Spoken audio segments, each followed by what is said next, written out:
Raising Taxes by Jennifer Rickard. You're 2 days dead when they come and see me. They say they have to visit that early because if they're going to perform a raising, they need to freeze the deceased as soon as possible. But it's not a coincidence that they're also visiting when the grief is still raw. It means that they're more likely to get a signature because, well, at that point, you'd agree to anything to bring the person back into your life. They didn't have to apply that tactic to me because I decided to sign as soon as he'd flatlined. As soon as the hospital rang me and told me about your moment of inattention and that speeding car. They turn up at my door. 2 nondescript men in grey suits. And one goes through the forms with me while the other one echoes everything he says. You're aware, of course, that we can make no promises, says the first man repeatedly, and the other one echoes, no promises. Raising can affect the mind and body in all kinds of ways, and we cannot guarantee that the person you will get back is the same person who passed away. Passed away, echoes the second man. And you understand that you will need to pay us the £50,000 tax within 7 days of signing? 7 days. Or we cannot go through with the raising and you will still be in arrears to us. I understand, I say, and sign. I think about it after they've gone properly for the first time. I wasn't surprised that you'd applied to be raised. You had a zest for life that I had never seen in anyone else. It was what had attracted me to you. I'd been dangerously ill as a child, and the fear of death had always haunted me as a result, but you took that oh-so-human fear and you twisted it into opportunity. You knew you could die at any time, and so you lived every second with enthusiasm, saying yes to everything, doing everything, trying everything. Of course you'd want to be raised. Of course you'd jump at that second chance. I was always going to sign because you'd wanted it. Now I just had to raise the money. I'm not rich, and neither are my parents, but well, yours are. I go, without much hope, to see your parents. They're grief-stricken, wearing unwashed clothes, and offer me a cup of lukewarm tea, which I stick politely in their cold living room. I'd forgotten how religious they were, and different kinds of crucifixes hang on every wall. It's difficult to escape looking at one. I'd rehearsed my speech in the car, but of course when I actually have to speak, it all comes out wrong, and they stare at me pityingly until I stumble to a finish. Jill, your dad says, looking at some point over my shoulder instead of at my face. You know there's a reason why he listed you as next of kin and not us. Because you would never sign, I realise. Your mother, her face lined with pain, lets out a long sigh. He's with the Lord now. Why would we want to take him from heaven? Your father nods as if he agrees, but his eyes say something different. He doesn't say anything further, though. And as soon as I've choked down my tea, I leave. Your best friend, Melanie, is next on my list. You had a lot of female friends. You always said you got on better with women than with men. You and Melanie seemed to fight a lot, though, but maybe it was all banter. You never stopped texting her, even when you and I were on dates. Melanie and I meet in a cafe where I have a better cup of tea, and she chain smokes out of a window. She's almost as rich as your parents and she's not as religious, so I'm optimistic, but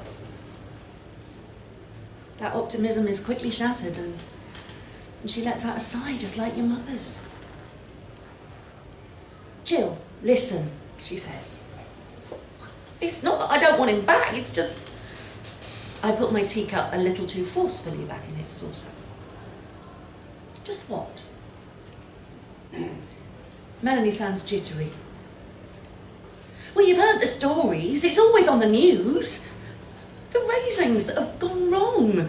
People coming back lobotomised or in terrible pain, or vegetables trapped in their own bodies and only able to blink and the like, or people who are total blank slates and have to relearn everything, or the ones whose minds change and they become criminals and psychopaths and end up killing other people. I smile, trying to keep things light.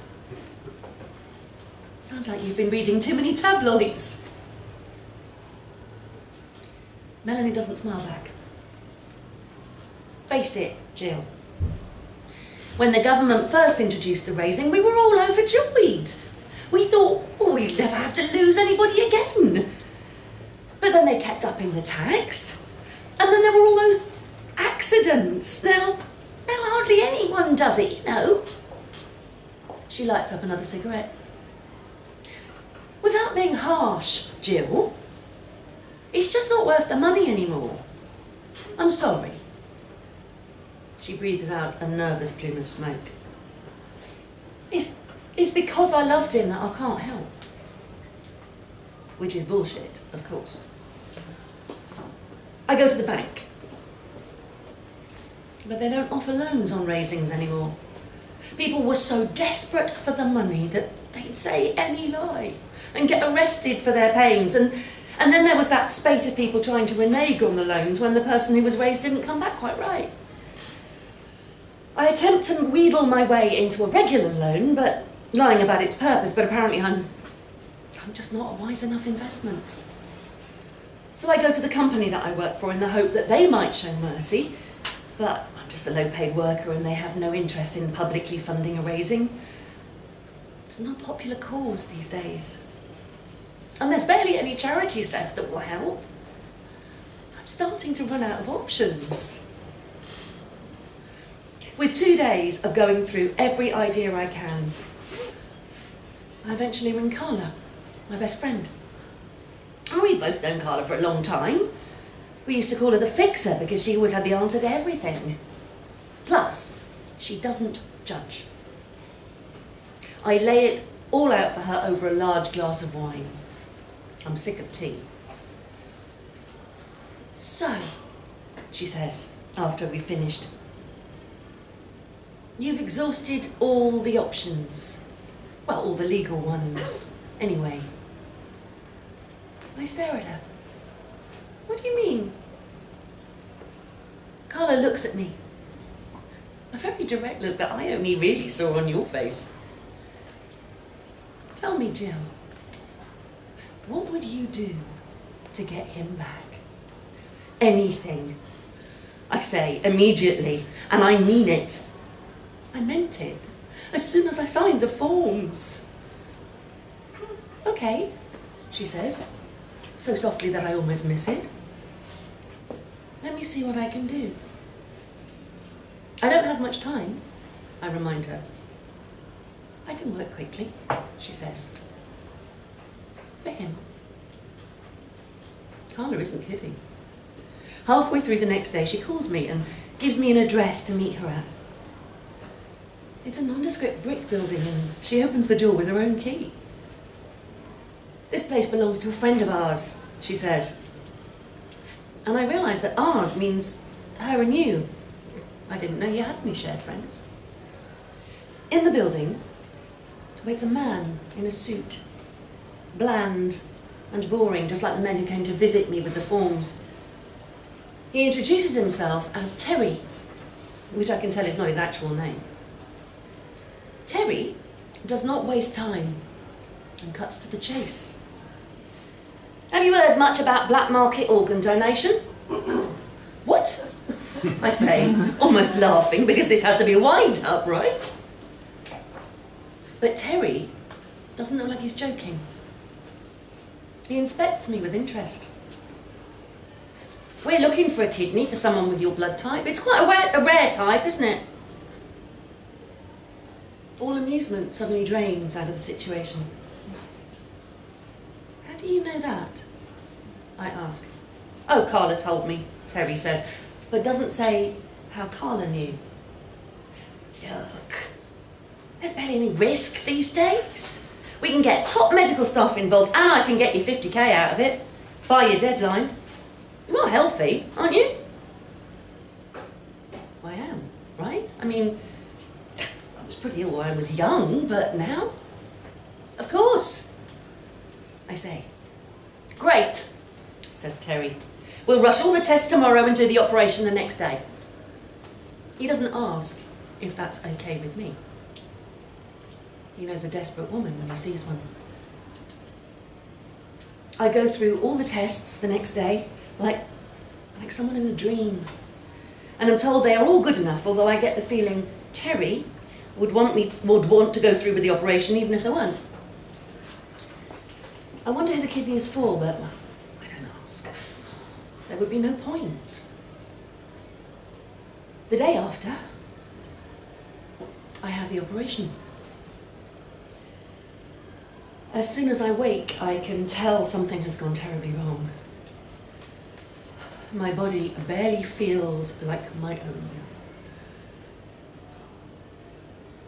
What happened? I ask Carla, who's by my bedside. We got the kidney out fine, Carla says. It was transplanted successfully. Here's your 50k. She dumps wads of cash next to me on the blanket. But, I say, there were, complications, Carla says. You weren't as well as we thought. I knew this, of course. Deep in my heart, I knew. And I still went through with it. How long have I got? I ask. Weeks, Carla says. Weeks of agony. I focus on the money on the table. Worth it, I say. Yes, says Carla. I pay the raising tax with 1 day to spare. If there's anything odd about paying in bundles of used notes, the men in suits say nothing about it. You are removed from the freezer, and the raising process begins. They call us when you've been raised, and we go to the hospital to pick you up. Oddly, when it comes down to it, I can't go into the room first. So Carla goes instead. I sit in the waiting area, hand pressed to the fire in my side. The clock is ticking for me, but at least I'll be able to see your face before I go. I haven't applied for the raising myself. There's no way you'd be able to pay for it. Carla comes out after a few minutes. He's all right, she says. And there's tears in her eyes. Everything's working. He's walking and talking and everything, he said. And then this look passes across her face. Such a look that can mean only one thing. And suddenly I think about what a great friend she's been to you. She was meant to be my best friend, but the two of you were always so close, weren't you? Always very close. He said, "Hi, Carls," she tells me, and bursts out laughing, hysterical. I breathe a sigh of relief, and suddenly it's okay. I can see you. I have to see you. I stand up with effort and I push open the door. And there you are, sat on the hospital bed in a hospital gown, still wired up to things. You're very pale, but it's you. It's your messy blonde hair and your blue eyes. It's you.